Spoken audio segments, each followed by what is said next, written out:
Watercooler.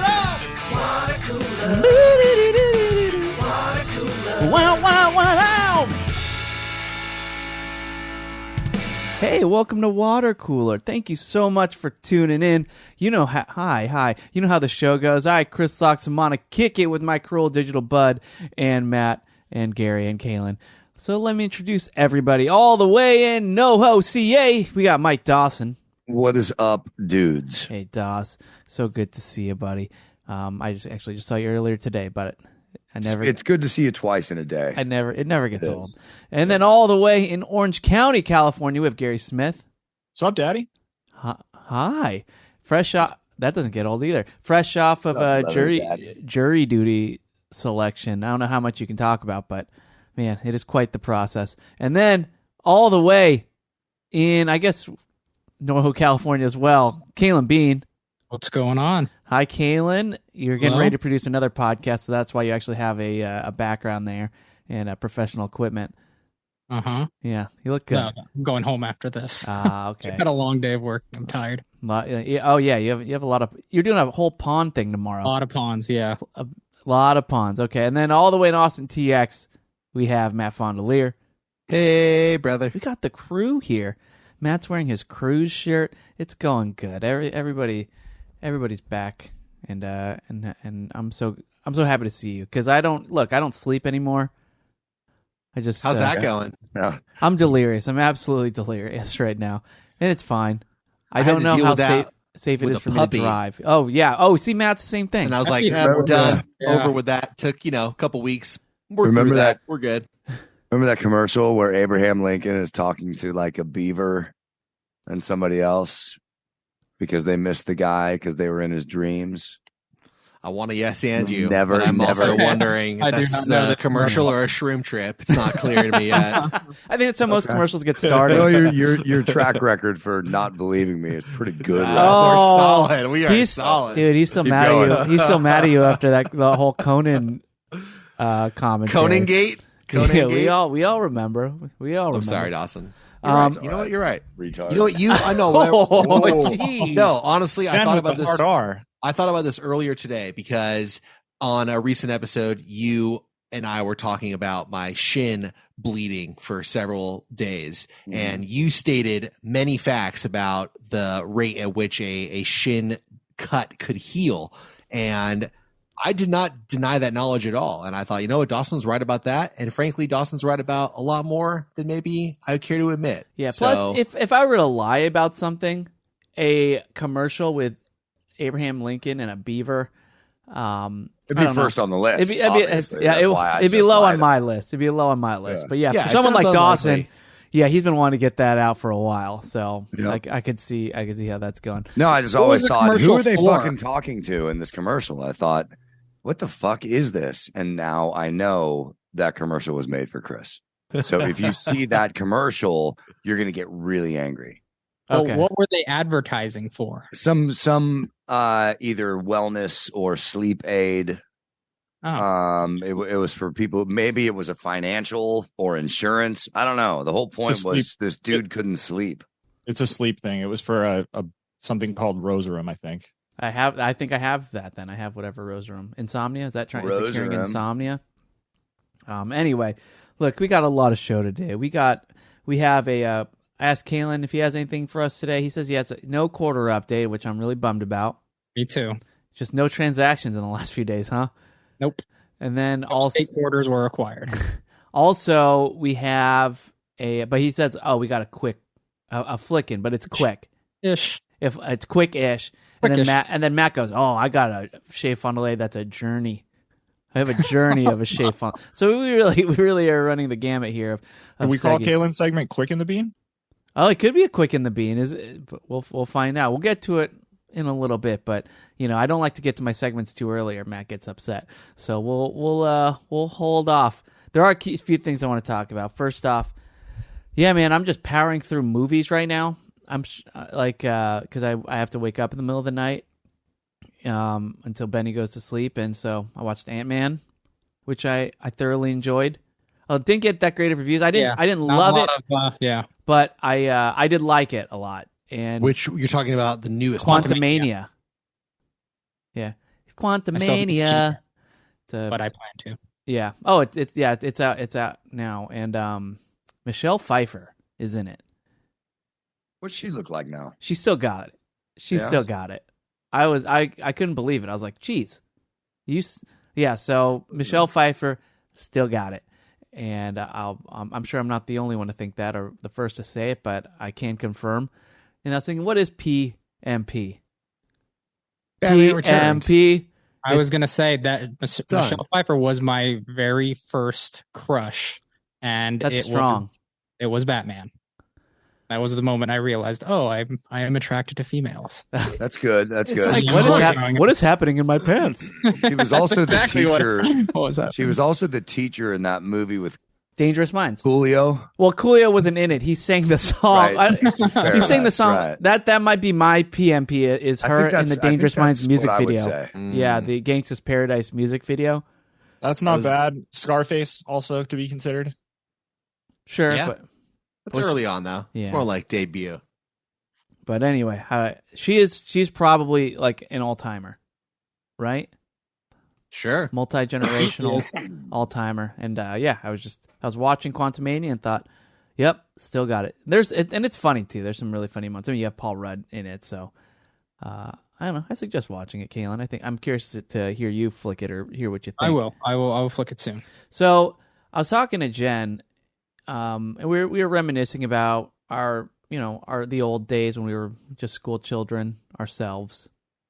And I mentioned something to her, which she got embarrassed about for me. And I didn't think it was that embarrassing.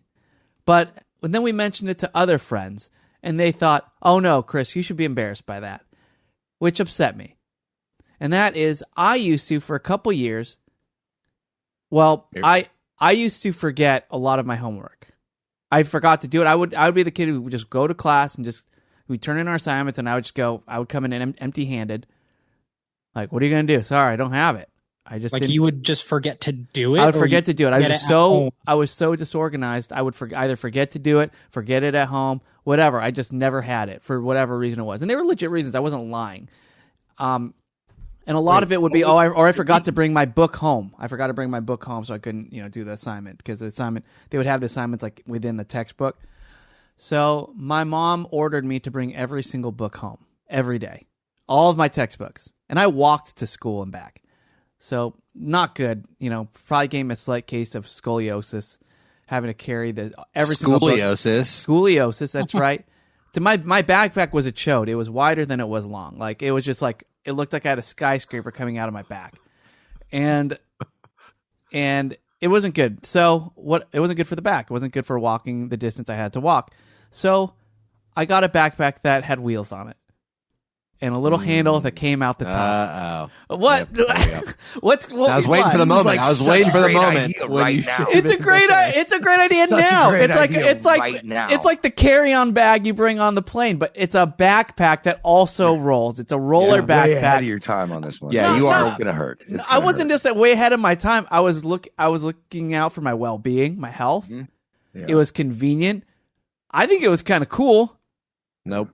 Chris, you and I were basically a year apart, and I know Gary also falls within this range. Keelan's a little bit younger, Dawson's a little bit older. I'm sure Keelan has seen these around, right? By the time Keelan was going through school, this started to become a little bit more acceptable because my younger sister, who's closer to Keelan in age, her classmates were doing the wheelie backpacks, and then people didn't really blink an eye. Keelan, you correct me if I'm wrong. Well, I was also a fellow wheelie backpacker. Yeah, okay.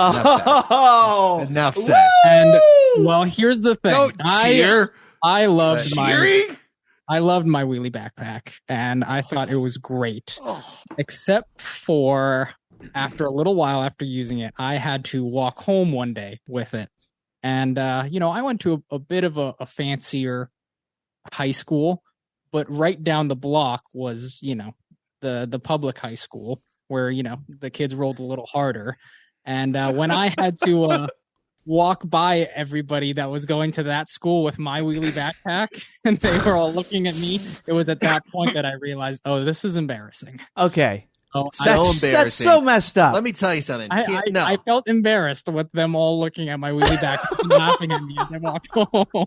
Chris, you, Gary, Matt, and I, the three of us, all right, we're all basically within a year of each Great other. singer-songwriter as well, We sure. come from a generation where not only could you not do a wheelie backpack, you could not do both straps of your backpack. Oh, you had to one strap it. Also, terrible for the back, by the way. What's wrong with you? Yeah, were you guys just looking for back problems growing up? Yo, now I'm going to carry all this weight on one side of my spine, on one side of my body, and tilt my spine this way. Okay, it's insane that they made that uncool. That they made either carrying it both straps uncool or even going to the next level, not hurting your back and rolling your backpack around. Does your back hurt? Oh, did your back? No, my back doesn't hurt. That's the thing. I've been in recreational basketball leagues. I've been in, I play golf with people. They all have back issues. I am proud to say I don't have back issues. I've never seen a chiropractor. I don't have to. I'm fine. And it may be because of the rolly backpack. I had the rolly backpack and I still got back issues. Yeah. I don't know what's wrong. It's because you got embarrassed. You got mark my word. Back me up. Matt's right. Chris, I don't disagree that it's insane that it was a rule that you could not use both straps, but it was to the point that I still largely do that today. And you mark my words, you will have back problems before Benny's 5. Oh, good. Now you're right, Matt. The one strap was a pretty big deal. You did look a lot cooler one strapping it. Also, the best backpacks, most popular ones were the cheaper you could go, the better. I just want a simple JanSport.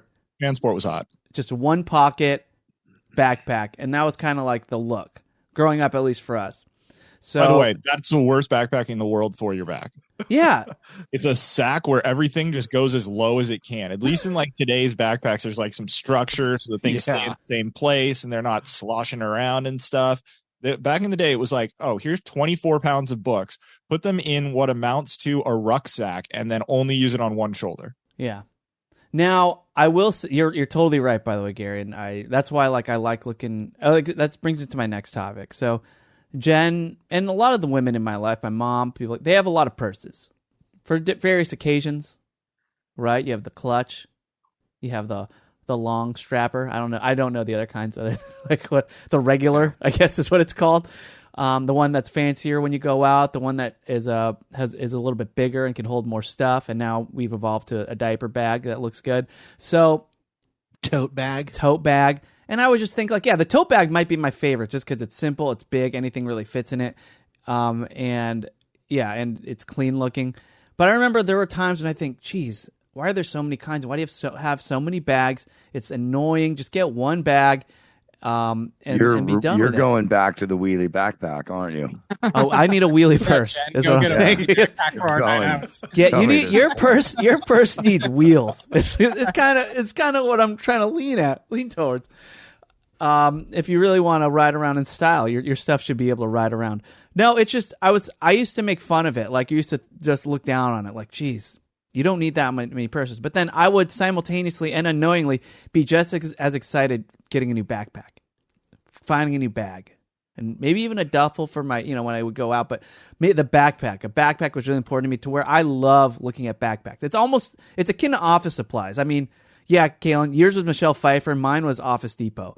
Whenever I go to Office Depot, something would happen in my pants, and I loved looking at all the office supplies and looking at all of the backpacks and all the new pockets. Oh my God, they have a pocket just for your pencils, and this pocket, Chris, what am I going to put in there? I'm with you on this, but I think that the slight difference between the two that you're trying to draw the analogy between is that, at least for me, when I got a new backpack, that was a big event, and I was really stoked, and I made a whole thing about going and dumping out the old backpack and then meticulously arranging everything just so in the new backpack. It would never stay like that, but for that first day, it was all arranged perfectly. But then the old backpack would be retired, whereas with the purses, they keep getting new purses, and they just go into the purse section of the closet. Right. Yeah, that does. You don't retire it. It's akin to a collection, Yeah, exactly. You can't throw any of the old purses away. It it gets its own closet eventually. And I guess it's kind of, some guys do it with sneakers sometimes too, but it's, but I get it. What I'm saying is I get it now. I get it. I get wanting something cool as a a device or tool to carry around your stuff. Well, speaking of cool carrying devices, I recently got the one strap satchel. Oh yeah. Oh, that's hot right now. Satchel. Yeah, I rocked a satchel for a while. Yeah, I've been rocking the satchel, and it's I was able to use the excuse that it's for the kids. I was tired of carrying around that big giant diaper bag. They're old enough now to where I don't need to bring nearly as many things. So I got the one strap satchel, and I just. Do you have it with you? No, it's at home. Okay, what's in it? What do you keep in it? Duct tape, roll lozenges. Duct tape. That's right, duct tape and WD-40.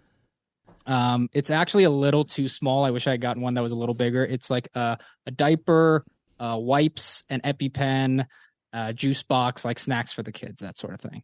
So but a juice box. That's a lot of weight. That's liquid.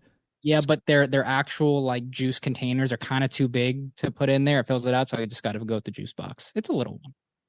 That's good, but and just very handy. It's much better to go to the park with that thing on than carrying around a giant, diaper bag on your back. It's a lot easier. But what if they both start having an allergy attack at the same time? How do you decide who gets the EpiPen? Well, then I'm gonna have to flip a coin. Yeah, I have quarters on you. Make sure you don't drop it. Yeah, don't lose the quarter. Now, I just want to circle back. Why was the roller backpack so lame? What made it lame? What was it? You don't even know. Yeah, you're right. It was what made the one strap cool? The one strap's cool because it's like wearing a hat backwards. It's like, oh, it's different. You're doing it. It's unconventional, but everyone it's off-centered. Did it. But everyone did that. Like both with the one strap and the backward baseball cap. Right. So because we liked it, because it did somehow look cool, because it was just a little off. I remember we had a thing. Now, we didn't have a lot of money, so we never got Capri Suns at school. But the people who got Capri Suns, the cool people, punched it in the bottom. Yeah. And if you didn't punch your Capri Sun in the bottom, you were not cool. Turn it upside down. Well, there's more real estate to pierce, because the Capri Suns, the design is terrible. Sometimes the straw just goes through both sides. It's hard to pierce that little hole where if you turn it around, you got a lot of room there. And you can just stab the thing. Yeah. We recently went to this place that we're taking our pup to get trained. They had like a grand opening thing that we went to, and they had Capri Suns.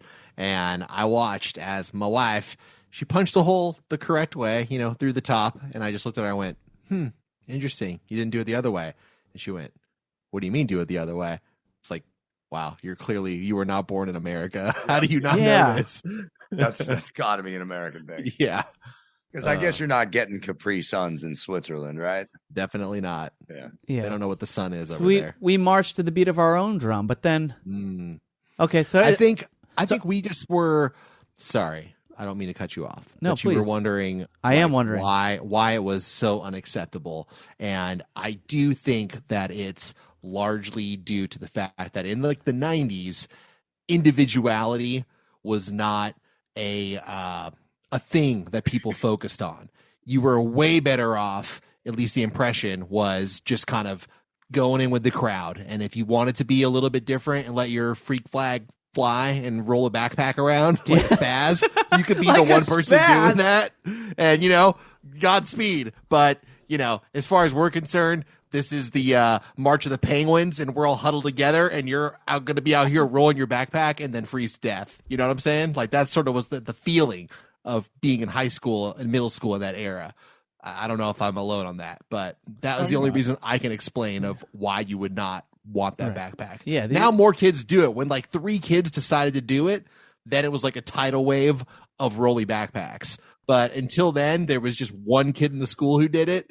And this was the kid that was fucking running full speed from one class to the next. And he's loving life, but that is one thing. When you're running full speed to class and you got a backpack on, you kind of get it. But when you got the rolly backpack chuckling on you, maybe gets hit on a rock and hits over. Oh yeah, you gotta readjust. If you look at the stats, it's like convenience 9. Stats.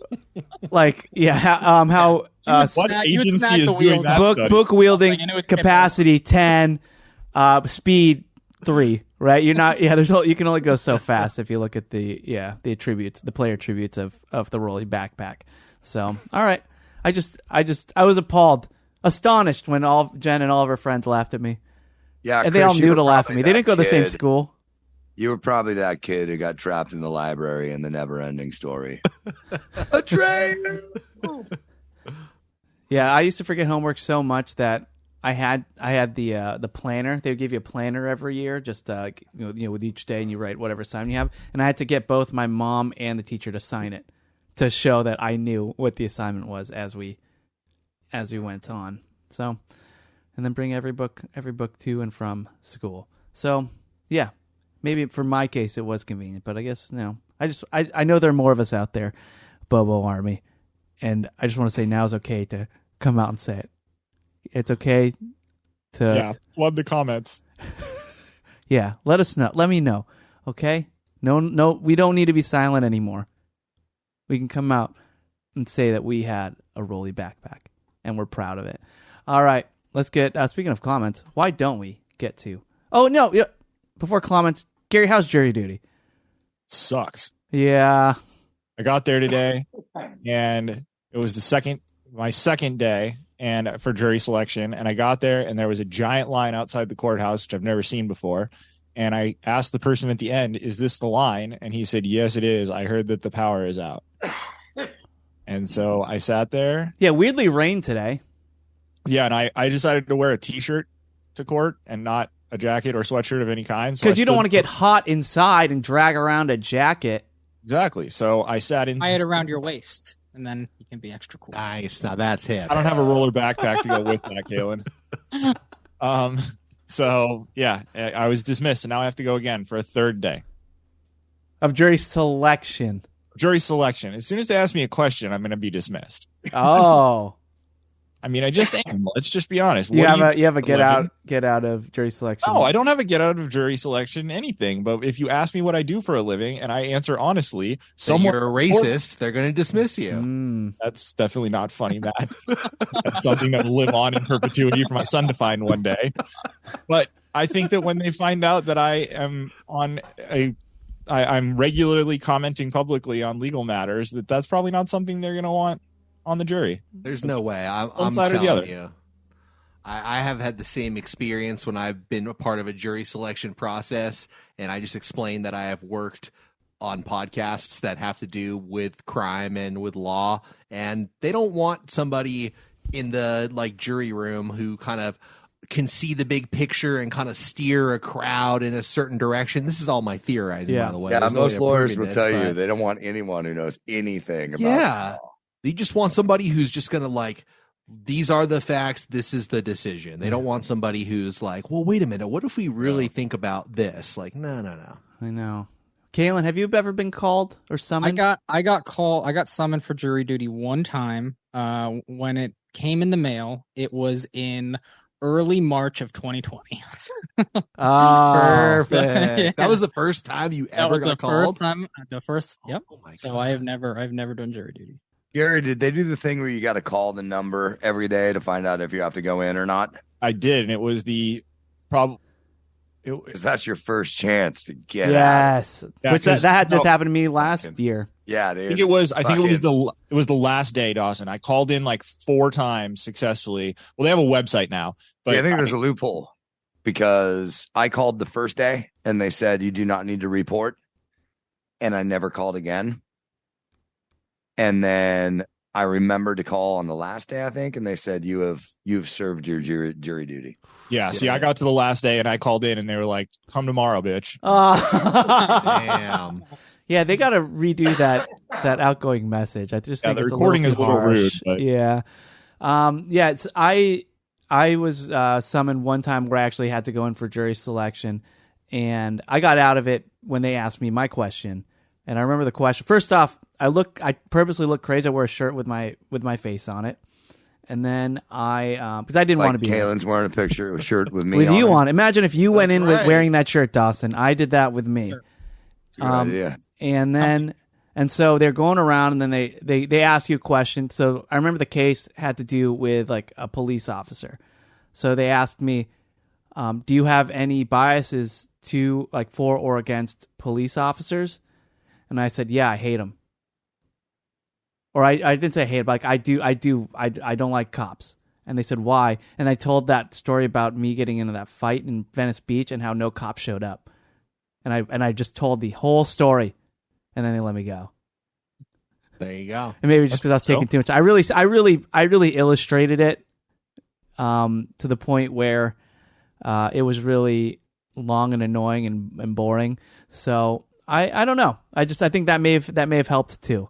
But thank goodness, because I couldn't, because gosh, our work, like with podcasting and stuff, like I had too much going on, and it was just I couldn't get out of it. So I needed to get out of jury duty, and luckily I was able to. I feel like the sort of reasoning behind jury duty is to, at least the way that they say it, is to kind of explain to the average citizen how the judicial process works, and that this is something that you should kind of know about, and you should be a part of that, and you should see how it works. No, it's an educational. You're not doing it for your good. No, it's a duty. Yeah, you're participating in the legal process. It's not a fucking education. What are you talking about? It's a TED Talk. A fucking night school. No. He's not getting spend the entire time degree. like all the judicial process is constantly telling people like, this is the way the law works. Every trial they start out, they're like, now you're a really important part of this, and we're going to explain to you what every part of this is, so that when you play your part, exactly. But that's my point. That's what jury duty is. They're like kissing your ass and like making you feel like this is why you should be doing this. If I'm not the host. Oh, what'd you say? Can I mute him if I'm not the host? What are you talking about? Right, by that ahead. logic, you're saying that the guy who breaks into 7-Eleven and holds it up is doing it to educate citizens. What do you mean? That I don't follow, but I'm saying that the dude who's... How do I get to jury duty unless somebody breaks the law? What I'm saying is the reason that you're forced to be on jury duty is to understand how that person that broke into the 7-Eleven, why that person is going to go to jail or pay a fine, and you, American citizen, are going to understand why this was fair, so that the fucking structure of America can go on, so that our judicial system will live on, even though it's flawed. They want people to like understand how it works in a way, like a rose-colored version of how it works. Can I book Matt for Reasonable Doubt? I'd love for him to explain this to a much wider audience and more interested in the legal system, so they understand. Oh my God! I didn't realize this was going to be News Nook. I thought what I was saying was like fucking made perfect sense. Well, it makes perfect sense in that that's why it's randomized, right? So and it's a way to get people within those walls. Right. I don't know. In an attempt to yes and Matt's insanity, I will say that they do spend an inordinate amount of time explaining to the presumed 7th grade education of somebody in the room, like what the process of jury selection is going to be, how it works, why it works. And there is a lot of education that, in my opinion, is unnecessary. The first day I sat there for 3.5 hours with this judge talking to this room of people, like she was definitely speaking to what she assumed was the dumbest person in the room. Yeah. I will say this too. I will suggest, if you, at least in California, if you get summoned, you can do like an online like preliminary class or something like that, just so you don't have to do that in person, because I imagine if you did it online, it would be 1,000 times quicker, at least 10 times quicker than what it would be if you had to watch somebody tell you this stuff, because you can speed read it and you can just click next and answer all the questions. I used to do that with like whenever like you had to take the when you ever got a ticket and you had to take the online classes, and I would just click next, answer the questions, next, and I'd be done with it pretty quickly. So always do the online test over having to do it in person. It'll save you some time. Now, there's one other time I was called into jury duty, and I got picked. And I forget what the case was, because right after they selected the jury, the judge dismisses us to go get lunch.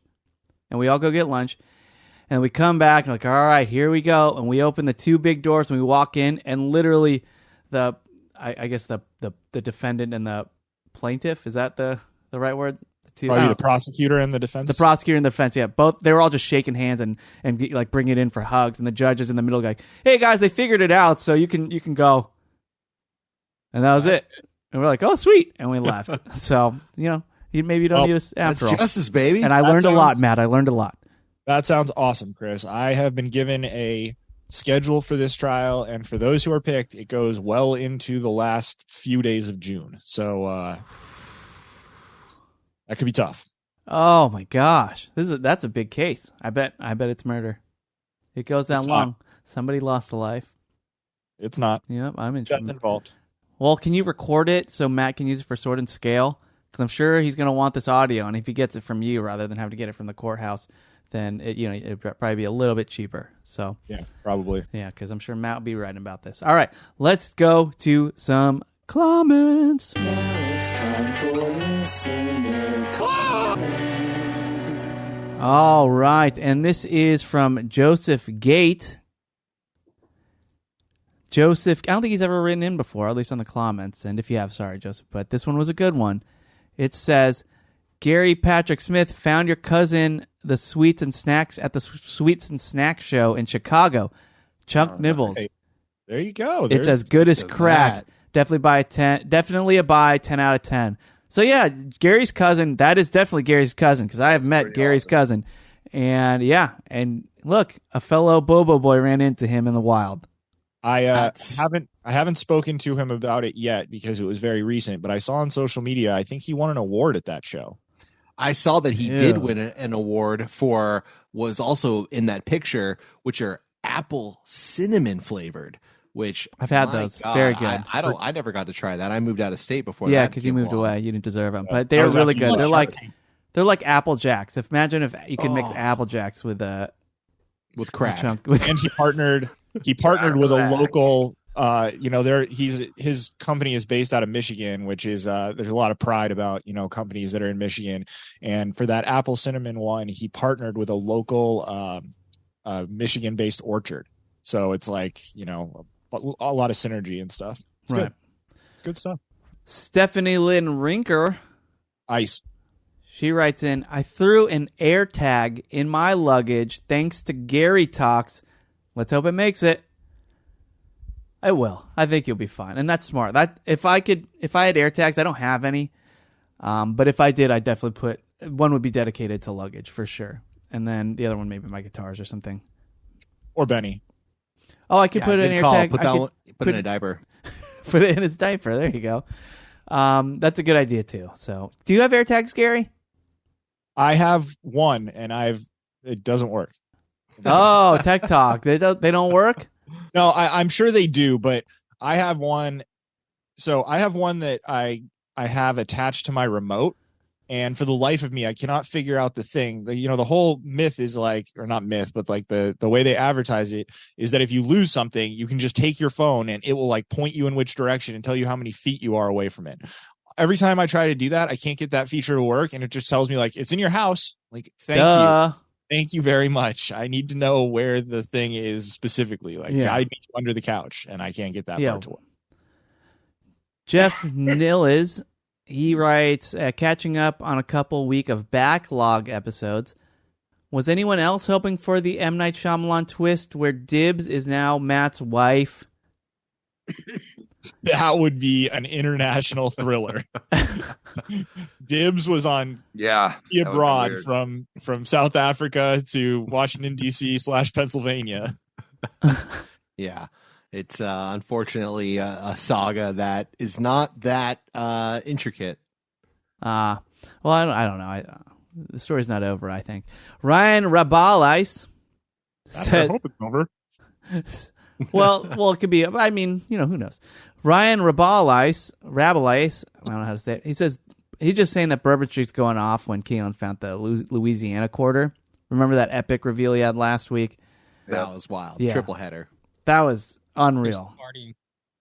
Yeah. So actually, it's a good thing that we saved this podcast for later in the week because my voice has just been shot from all the hooting and hollering. How many people here have been to Bourbon Street?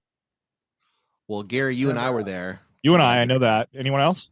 I have been. I went on a Tuesday night. A Tuesday night in the summer. And it Fat made Tuesday? Just a regular Tuesday. Not even Fat Tuesday. Skinny Tuesday. Yeah, just a regular skinny Tuesday. Yeah. And it made Vegas look like a daycare. It was like anything goes. It was wild. People were partying. People were drunk. The whole street smelled like vomit.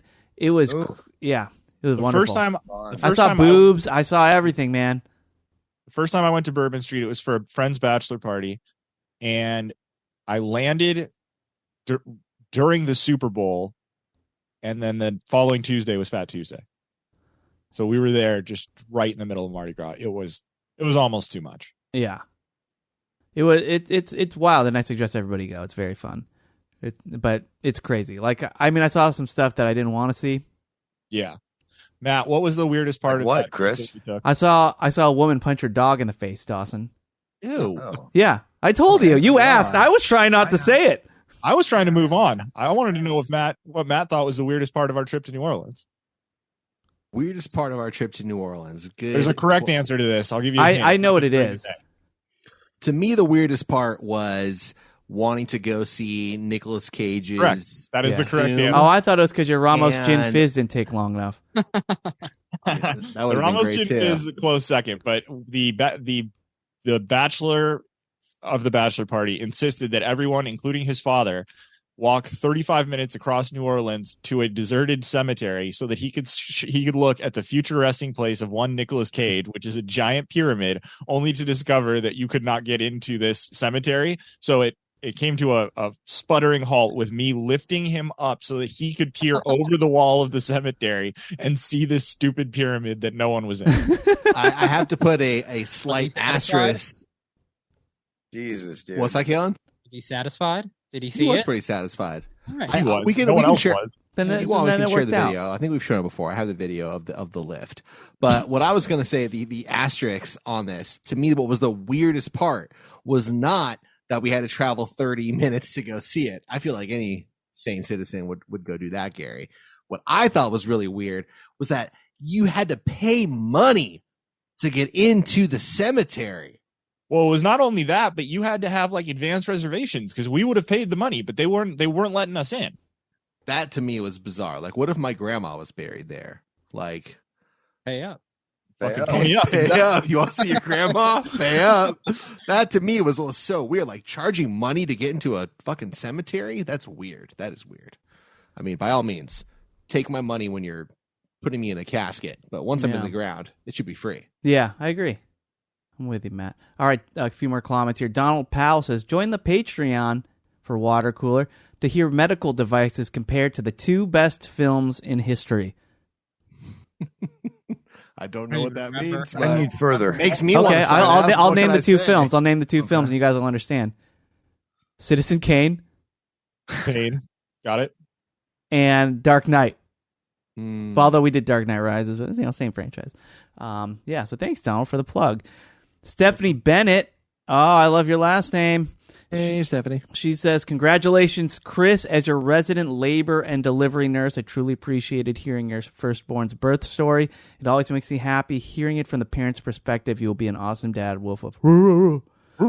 Thanks, Stephanie. And thanks for all you do. Gosh, you guys were lifesavers at when we were staying there. Just so much respect. So for labor and delivery nurses.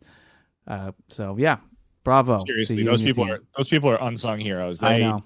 the most like the tensest moments of first parents' lives, and they're just the calming influence. Yeah. Right. Like, you're good. You got this. So thank you, Stephanie.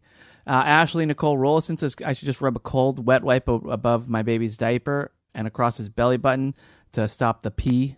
Like he'll pee before that because he's been peeing on me. So there you go. Does that work as an adult?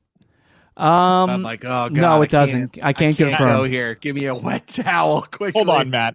Do you spontaneously pee anytime you take your underwear off? Well, I don't know. Maybe, Gary. Maybe I do. No, I don't. I do not. Stuart Bradshaw says, thanks, Kalen, for the review of Champions. I've coached Special Olympics sports for over 15 years, and there's a whole lot of truth in that movie. I had to get used to the random hugs and would tell kids there's no laughing in football. Football is not fun. And I have had to encourage people to stop using the boo-boo word. Haha. Hashtag chunk nibbles. Yeah, Stuart, I watched Champions after Kalen reviewed it. Literally the night of. I loved it. Pretty funny, right? I thought it was fun. It was just a good time. What's it It's on? exactly what I wanted. It's Woody Harrelson coaching a Special Olympics basketball team. And it's great. It's exactly what Kalen said. I totally agree with his review, and it's what I wanted for that night. So it was fun. It was nice. It was light. It was heartfelt. Perfect. It's exactly what I wanted. A lot of buzzwords there, Chris. I know. Use me in your blurb. Use me in your blurb. Yeah. Chris Loxamana says heartfelt, emotional, funny. Chris, I won't do a whole flick in the bean, but I will say that you're going to be watching it. You're going to be desperate for things to watch as you're up with your sleepless nights, and Air on Prime Videos. Okay, pretty good. I've already seen it. Yeah, dude. I have been up for sleepless nights, and I just said I watched Ant-Man, and then I watched Champions, and I saw Air. I'm watching movies, baby. You gotta start rolling in some horror movies. It's the perfect time I'm good.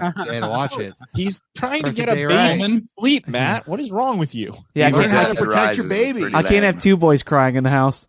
So yeah, I think I'll just stick to the comedies and the action movies. Stick to Disney Plus. Yeah. Let's do one more comment, and it's food related, so it'll be a nice segue into Chez Fond du Lait. But this is from Sid Miller. He just put up a meme or a little choice. This may be tough for some of you, and one has to go. One has to go, and it's between spaghetti, wings. Go back to the ocean, bitch. Wait, let me finish the four choices. The correct answer. One has to go: spaghetti, wings, steak, or shrimp. Now, I don't know if shrimp is mine. But I don't. Yeah, maybe it is. Keep a shrimp. I'm with you, Chris. Shrimp ain't. But what would it? We'll go spaghetti. What are you sending away, Matt? I think spaghetti's going to go for me. Now, here's what I'm wondering. Just spaghetti? Yeah, I guess he did. Have you ever been to Italy? I've been, but there's plenty of other pastas. Yeah, or are we just saying the noodle that is shaped like spaghetti? Let's do spaghetti noodle shaped that looks like spaghetti. Get the fuck out of here. I'll be fine with penne. Then in that case, you're only talking about those fucking crappy breaded shrimp. You can have shrimp all the time, just as long as they're not those shrimp. No, it says the word shrimp.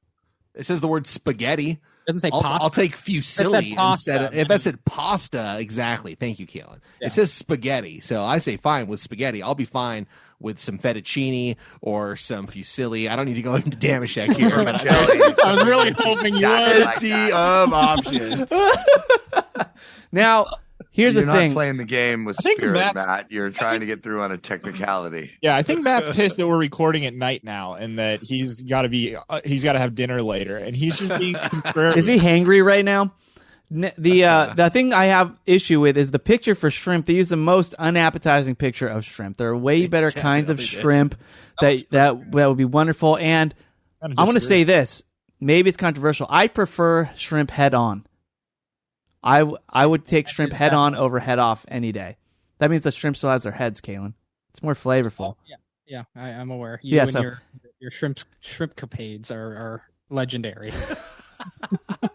You just want to eat the whole shrimp. Just don't take any of it out. Just put the whole thing in your mouth and chew on it and swallow it. Why don't you? That's true. But yeah, head on shrimp, way better if you can find it. And don't be afraid of it, guys. It's very, very tasty. All right, those are our comments, everybody. Thanks for writing it. Thank you. All right, well, we're talking food. Why don't we get into it? Some Chez Fond du Lait. Oh, no. What type of foods might we hear of today? What might be the price? What might be the venue? So let's find out. It's time for Gary to say, hey, Matt. What's on the journey? Yeah, we're going on a journey, baby. Well, you didn't know this, but this is actually part 2 of this 2-part segment, because last time we did a free show, I was talking about the Roosevelt Room, and we didn't end up doing a Chez on the Patreon show. But I'll tell you, from the Roosevelt Room, the reason we went to the Roosevelt Room was because in downtown Austin, there was an event that night called the Pecan Street Festival. And it's sort of like part arts and crafts festival and then part music festival. Where was it located? It's in a part of Austin called Dirty Sixth. 6th Street is a huge street. You guys may remember Dirty Six when I talked about trying to get to reggae night to try to find some weed. Okay. So it's, you know, it's a slightly more homelessy section of 6th Street. 6 and then there's Dirty Six. Yeah. Yeah. Dirty Six. It's, I mean, let me just spoiler alert. It definitely, if the reputation stays intact, it is not the nicest part. There is a little bit of a danger factor. Then? Yep. A little bit. So after the Roosevelt Room, we headed off to what I expected to be, I don't know if you guys have been to, in Southern California, and I guess all over the world, they have these things called night markets. I guess they're probably more popular in Europe, but in Southern California, they have like a little food festival that runs at night, and they've got booze and food trucks and all kinds of stuff. I don't know if you guys have been to anything like that, Chris. Sure. Yeah, I know what you're talking about. So we came out of this bar expecting to have like this night market experience because it was open till 9 or 10 o'clock. But by the time we got over, which was around 7:30 or 8, all of the vendors were pretty much already starting to shut down. That's pretty late, dude. And then I realized, it's getting dark. It's dirty 6th. But like, why say that it's open till 10? Because they said that it was. There was some live music going that late, but I feel like we kind of missed the boat on it. So we were expecting to be able to find something to eat, but again, everything was shut down. And now we've had a couple cocktails. I'm also going to say I may or may not have had a flask that we were also enjoying, and we were starting to get a little hangry. And we're planners. We planned on having dinner at this festival, and there was not any dinner really available. So I'm now like checking Yelp, trying to figure out what the fuck are we going to do. We got to find a place to eat. Matt, before you move on, can I go back to what I thought was going to be a joke earlier that didn't land? Why is it called the Pecan Street Festival? I thought you were going to say because it was on Pecan Street, but why is it called that? It's actually not on Pecan Street. I actually don't know. I should have looked it up. Why is it called that? You'd think I would know. Do they serve pecans? Like we have a strawberry festival in Orange County, which is no nuts. Nice. As far as I can tell, the only nuts are the homeless people wandering that part of 6th Street. Thank you. So I look on Yelp, and I see there's a place called Higher Ground, and it's in a place that used to be a church. And they've got, according to Yelp, like small plates and tapas. Oh my God! Oh, that's my nightmare, going to tapas place with Matt. This is perfect. So the rating. I just need to know. We walk into on Yelp. I was like, maybe it was 4. Maybe it was 4. I don't think it was 4.5. So we walk into this. The lowest place. I'll go is 4. 4 is starting to get dicey, though. No, 4 is fine. 3.5 is when it starts getting. That's right. 4 is the lowest I'll go to. I walk into this place, I look at the menu, and their idea of small plates and tapas are like French fries and nachos. These are not tapas. I'm sorry, it's not. Nachos are not tapas. You guys, what do you guys think? Put that on a shirt. What do you guys think? Michelin star? Do you think that's in the works right now? Okay, well, I just have to. So whenever I'm, searching on Yelp for places, which I do very often, you got to go look at the food pictures as well, right? Yeah. You don't see the rating and what it is, and then go there. Some would say you eat with your eyes first. Yeah, like at a museum. Well, let me just say, there shall not be a Michelin star, because we just turned around. I was like, we cannot dine here. This is still not good. So now I'm like, oh my God. Again, this night is going. The pictures. Now, Matt, did you exclaim, "That's what's on the menu"? I should have. Nice. Thank God, right across the street was a place that I have seen pop up on lists before. It's called Caroline, and it's right in the middle of this downtown section. So it's basically like a corporate restaurant that like businessmen go to for lunch. That's totally the vibe. Like if you had told me that it was just like kind of like a cheesecake factory or something, I don't think I would even question you. I don't know if you guys have ever been to these sort of like just corporate restaurants. The Daily Grill is kind of another one. That's another California one. They just have a little bit of everything. But thankfully, the food was pretty good. We only got 2 dishes. We got some ahi tuna poke tacos, which sounds like several unrelated words, but that's actually one dish. And we also got some chicken schnitzel, because why the fuck not? And both things were very satisfactory. And the reason I'd heard of this place is because they have a section called Upstairs at Caroline. And when I went to this place, it was like a youth hostel from the movies, where every single person in there was extremely attractive and drinking and playing board games with each other. And I just thought, this is not real life. This is a movie that's happening right now.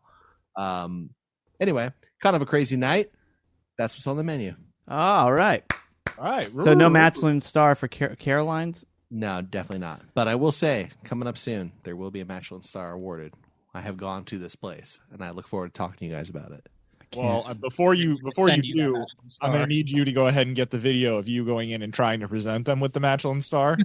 Please, I don't think we can just give it to them online. We have to. I need the actual ceremony. You can't just do it verbally. And Matt, since I assume that your wife is not going to want to film that because she's going to think that it's silly and whatever, so I think you should get your rocket scientist friend to film it. Yeah. Okay. You put him to good use.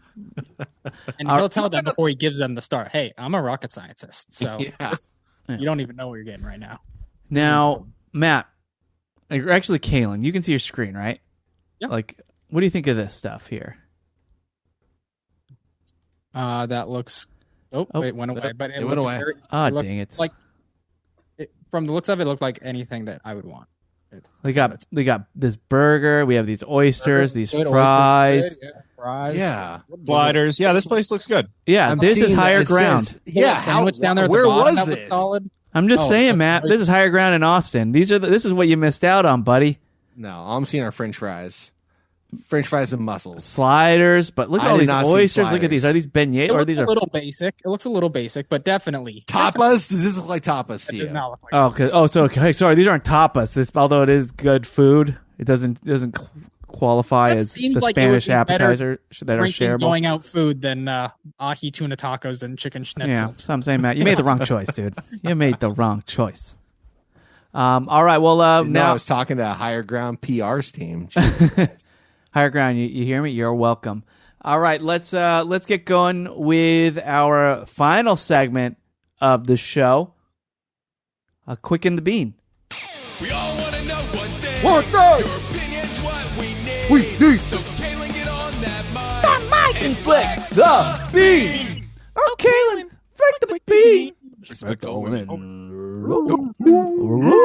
Okay, quick. Well, as already mentioned, today I will be flicking air. It's quick though. I'll get to that. It's still in some theaters, but you can stream it for free on Amazon. Directed by Ben Affleck. Sucker would go to the movie theater. Written by Alex. This movie, I think you would be a sucker to go to the movies. There's no need to see this in a movie theater. This was his only writing credit on IMDb, which was I got to look into this guy a little bit more. How he got this job. This is his first and only writing credit on IMDb, from what I saw. Yeah. Stars Ben Affleck, Matt Damon, Jason Bateman, Chris Tucker. It's an hour and 52 awesome minutes. Cast. Yeah. Cost between $70 and $90 million and made $90 million at the box office. It's got a 92% with the critics and 98% with the audience on Rotten Tomatoes. And it is the story of Nike signing Michael Jordan. And the reason that I say that this is going to be a rather quick flicking is because it's just a really good movie. I don't really have, and everybody knows it's a good movie. I mean, the critics and the audience are all in simpatico. It's, very well made. Matt Damon, Ben Affleck, Jason Bateman all know what they're doing. When you didn't mention who I thought had the best performance. I thought Chris Tucker was quietly the standout star of this. Oh, I thought that they're all equally so seasoned as actors. And, I was hearing like Jason Bateman talk about it on his podcast, and they were all kind of working together on the project. I mean, it really comes through that it's just a really good, entertaining movie. It's got a great story. It was tough to find anything bad to say about it. It was incredibly entertaining.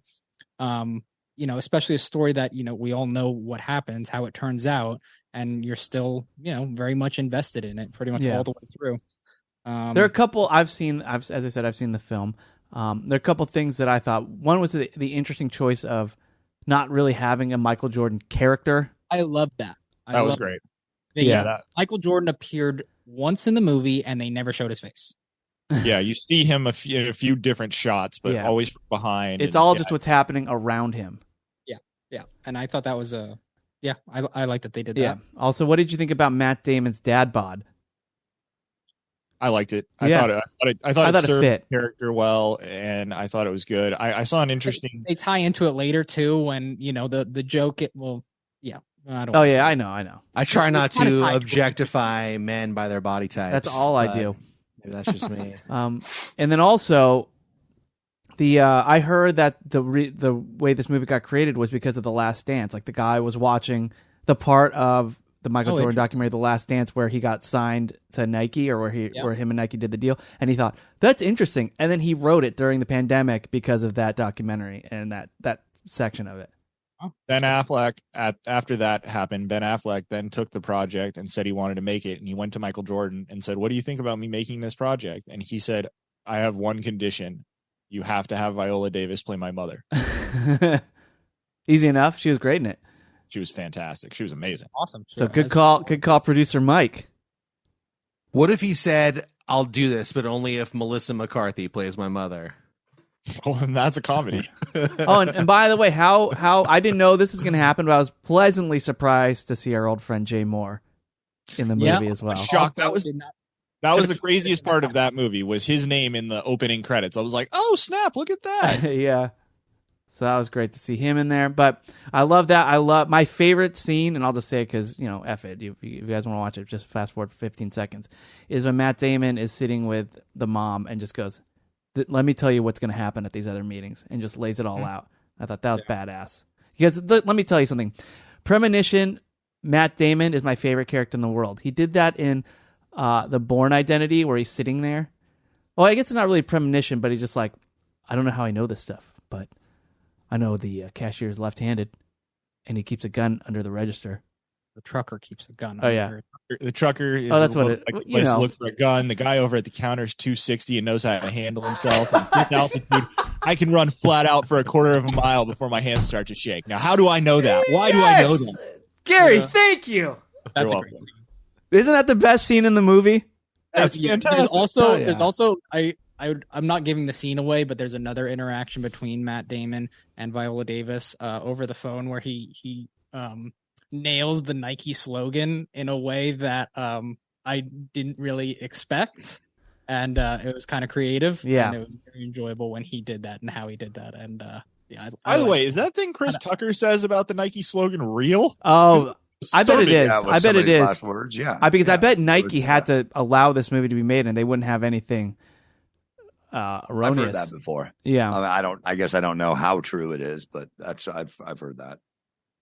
Well, yeah, of course. I think that was in the book Signature Shoes that I did the audio book for. And this was a huge story on it. I think that's where I read it. So yeah, I think it's pretty safe to say. Well, we all obviously know what happened. So there are a couple moments in the movie that they're like, "Oh, I don't know. Oh, we didn't get him. Oh, but just like, okay, I guess you have to kind of throw that in the movie. That's fine." But the only other thing I have to say is that I don't feel like I ever really need to watch this movie again. Yeah, no, I'm all set. It's a great movie, but I don't think there's a big rewatchability factor to it. So for that reason, I dropped it down a couple points. I think that's fair. I mean, I've seen it criticized, and I think fairly, as a movie that takes place in an office building. Yeah, I think movie producers everywhere are starting to panic now that the bean scale has to be a multiple watch thing. It kind of reminded me. Just make a good movie anymore that you see one time and hey, I saw it. Well, it kind of reminded me of another Ben Affleck movie, Argo. Great movie, super entertaining. I've not watched it a second time ever. Mm-hmm. I disagree. Oh, I watched it. I watched that 3 times. Me too. That is a tense fucking movie. But there are Ben Affleck movies I've seen many times. Gone, Baby, Gone. I know. The Town. Fucking sick. Fuck you. Right. Yeah. Look, it's a great movie, but I never really need to see it again. It kind of just reminded me of a creme brulee.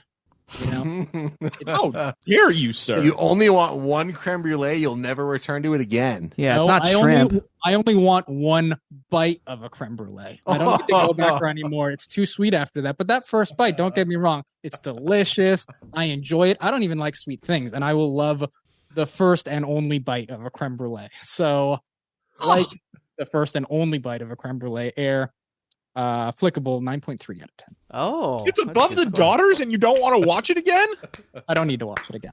He's rating his experience watching the first one. He won't have that same experience again. But I'm glad. Yeah, I liked it too, man. I thought it was really, really good. Not amazing, but really, really good. I haven't talk to anybody that's even had anything bad to say about it. Like, and I love those kind of stories. Like I love the origin stories of stuff that we see every day that kind of has a cool backstory. I'm all for it. All right. Well, those were our seggies for today. Why don't we go around and get our plugs, and then we'll GTFO. I will start over there with Mr. Bean himself, Kalen. What do you suggest we check out?